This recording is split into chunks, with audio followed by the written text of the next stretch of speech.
Ayan, oh, take two. Oh, tapat mo, tapat mo. Sige. Pag ano, ganyan mo lang, oh, hilahin mo lang. Oh, sige, ikot mo basta nandiyan nakatapat diyan. Oh, yan oh, kahit kamayin mo 'yan, oh, hilahin mo lang 'yan. Sige, ipitin mo. Ipitin mo. Sige. Agis. Oh, tingin ng likod. Sige. Oh, na-improve na, oh, 5 meters na layo. Oh, sasara mo yung bail bago mo siya i-retrieve. Saka ang hawak ng rod proper dito. Yan, tapos yan nasa kilikili mo. Bababa mo pag yung casting. Practice lang yan ha. Hindi po kami namimingwit dito sa marina. Practice lang po. Isa pa. Take 3. Oh, hilahin mo papunta dun. Inusang nagad mo no. Masisira yung tip niyan. Ganun mo. Hilahin mo. Sige, wag kang natakot, hilahin mo. Ganun mo. Laging tension. Yan. Tapat lagi diyan. Take 2 mo.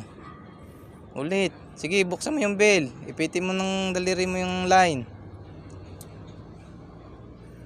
Ay! Sige, pipilipit mo. Pilipit mo. Ayan. Oh, tama na. Susubra na. Oh, tama na. Oh, hawak. Buksan mo ng bell. Buksi. Hirap na hirap magbukas.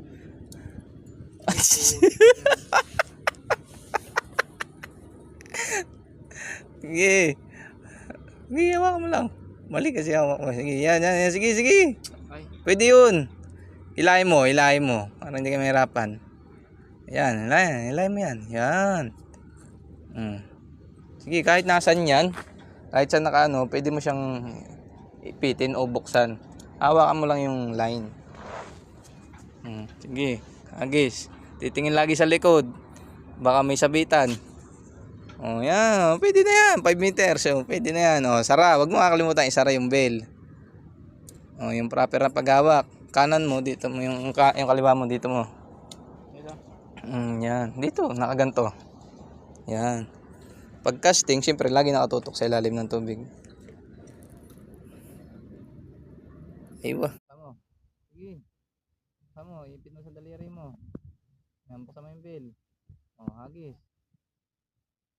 Oh.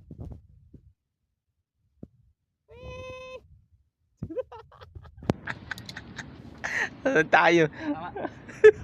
Mali. Abi wala pa 2 metro yung talbog eh. Ako, pakita mo sa akin. Pakita.